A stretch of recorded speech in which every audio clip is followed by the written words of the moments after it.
तो नमस्कार, कैसे हैं आप सभी?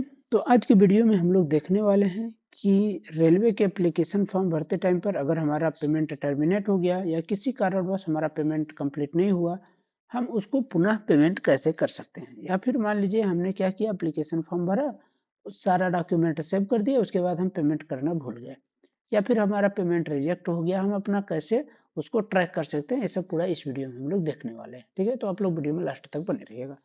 सबसे पहले आपकी इसकी ऑफिशियल वेबसाइट rrbapply.gov.in पर आपको क्लिक करना है। ठीक है, यहाँ पर क्लिक करने के बाद आपके सामने इस तरीके से कुछ इंटरफेस खुल करके आएगा।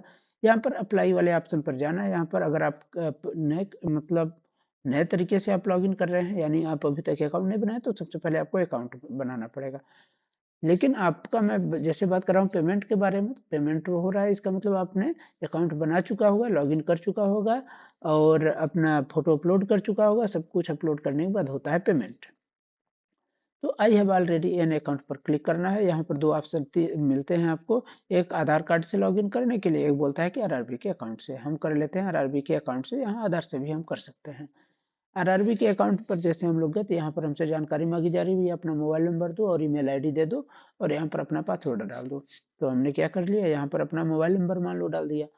हमको ईमेल आईडी नहीं डालना है। ठीक है, तो यहाँ पर मोबाइल नंबर डाल दिए और यहाँ पर हम लोग क्या कर देते हैं, अपना पासवर्ड डाल देते हैं। ठीक है, तो ईमेल ईमेल मतलब यहाँ मोबाइल नंबर हो गया और यहाँ पर हमारा क्या हो जाता है, पासवर्ड हो जाता है। इसको हम लोग देखिए, I am not a robot पर टिक करके यहाँ पर लॉगिन कर लेते हैं। ध्यान रखिएगा, ये पासवर्ड वही रहता है जो आप पहले अपना जो रजिस्ट्रेशन करते हैं वहाँ पर जो आप पासवर्ड बनाए होते हैं। ठीक है, या मान लीजिए आप पासवर्ड भूल गए, तो क्या कर सकते हैं, फॉरगेट पासवर्ड पर क्लिक करके भी आप इसको आगे बढ़ सकते हैं यहाँ से। ठीक है, क्योंकि यहाँ से फॉरगेट पासवर्ड करेंगे तो आपके मोबाइल नंबर पर नया पासवर्ड आ जाएगा। वही मोबाइल नंबर डालिए और जो पासवर्ड है उसको डालिए और फिर लॉगिन कर दीजिए। ठीक है, लॉगिन करने के बाद आपके सामने इस तरीके से पेज खुल करके आ जाता है। अब जैसे ही इस तरीके से आपके सामने पेज खुल करके आता है, यहाँ पर बोलता है कि भैया अपना मोबाइल नंबर में जो ओटीपी आया हो हमको दे दो। यहाँ पर आप दे देंगे उसको ओटीपी और यहाँ पर लॉगिन कर देंगे। ठीक है, अब लॉगिन करने के बाद आपके सामने इस तरीके से पेज खुल करके आ जाएगा। सबसे पहले जनरल इंस्ट्रक्शन पर आपका पूरा डिटेल रहेगा। ठीक है, इसके बाद आप आते हैं यहाँ पर एप्लीकेशन हिस्ट्री पर। ये जो है एप्लीकेशन हिस्ट्री पर आपको क्या करना है, क्लिक करना है। जैसे आप एप्लीकेशन हिस्ट्री पर क्लिक करेंगे तो आपकी पूरी जानकारी यहाँ पर खुल करके आ जाएगी कि क्या हुआ है, आपका पेमेंट हुआ है या कैंसिल हुआ है या क्या है, यहाँ पर आ जाएगा। जैसे हमने देखिए यहाँ पर लोको पायलट का हम देख रहे हैं, तो लोको पायलट वाला क्या हो गया था हमारा, यहाँ पर रिजेक्ट हो गया। कारण क्या था, पेमेंट हमने किया ही नहीं था तो हमारा रिजेक्ट कर दिया। पेमेंट किए होते तो हमारा सही रहता। तो ये हमारा किसका बताया, लोको पायलट का। अब देखते हैं हम लोग क्या है, ग्रुप डी का देखते हैं। तो यहाँ पर बोल रहा है कि पेमेंट प्रोसेसिंग, हमने पेमेंट तो किया है लेकिन वो प्रोसेस में चला गया। तो क्या कर सकते हैं, ये कुछ टाइम हम वेट करेंगे, फिर से लॉग आउट करके फिर लॉग इन करके फिर से देखेंगे। ठीक है, तो ये हमारा प्रक्रिया करना होता है, क्योंकि जब सर्वर ज़्यादा होता है तो ये हमको समस्या आती है। ठीक है, अब हमने क्या किया, पेमेंट प्रोसेसिंग में है तो फिर से हमने लॉग आउट करके फिर लॉग इन किया।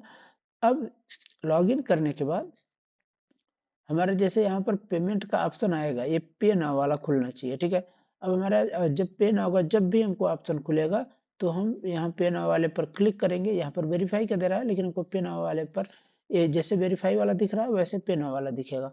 ठीक है, और पे नाउ वाले को हम लोग क्या करेंगे, क्लिक करेंगे इस पर और इस पर जैसे जैसे ही क्लिक करते हैं तो हमारे सामने ये वाला डिटेल खुल करके आ जाएगा। इसमें हमको बता रहा है भाई आपके एप्लीकेशन का यहाँ पर पेमेंट करना है कितना, 500 रुपये। किसके माध्यम से, पे विथ एसबी पे के माध्यम से, एसबीआई पे के माध्यम से। तो आपको इस पर टिक कर लेना है, क्लिक करेंगे। इस पर जैसे आप क्लिक करते हैं तो इस तरीके से पूरा डिटेल खुल करके आ जाएगी।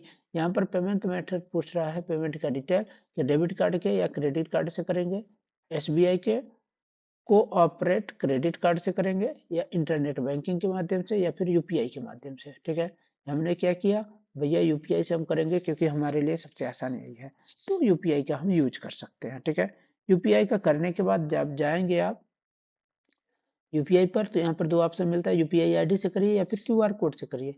तो हम यूपीआई आईडी जो डालने जाएंगे उससे बढ़िया हम क्यूआर को क्लिक करेंगे अपने जहाँ से भी, चाहे फोन पे, गूगल पे, चाहे जो भी पे आप चलाते हो, उस पे को उस पे से इसके स्कैनर को आपको स्कैन करना है और फिर डायरेक्ट आ जाता है 500 रुपये का, भैया पेमेंट करिए, वहाँ पेमेंट आप कर दीजिए। ठीक है, जितना भी रहेगा आपका पेमेंट का उतना आपका पेमेंट का इस तरीके से आप देखिए स्कैनर आ जाएगा, इसको आप स्कैन करिए और पेमेंट कर दीजिए, आपका पेमेंट सक्सेस होता है।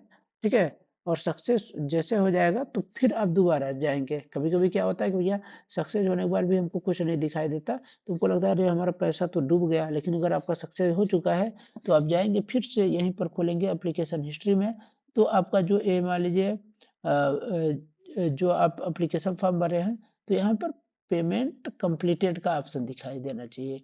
अगर आपका पेमेंट कंप्लीटेड का ऑप्शन दिखाई दे रहा है, तब तो मान लीजिए कि आपका एप्लीकेशन फॉर्म कंप्लीट है और उसका पेमेंट हो चुका है। अगर पेमेंट कंप्लीटेड नहीं दिखा रहा है तो फिर आपका जो एप्लीकेशन फॉर्म है वो कंप्लीट नहीं होगा, यानी उसका पेमेंट अभी तक नहीं हुआ है। इसके बाद आप यहाँ से चाहें तो भी एप्लीकेशन फॉर्म क्लिक करके आप एप्लीकेशन फॉर्म दे सकते हैं। यहाँ पर आप क्लिक करके आप क्या कर सकते हैं, पेमेंट की हिस्ट्री आप चेक कर सकते हैं। ठीक है, तो धन्यवाद, इस वीडियो में बस इतना ही। मिलते हैं आप सभी से एक नए वीडियो में, तब तक के लिए धन्यवाद। बाय बाय, टाटा, गुड बाय।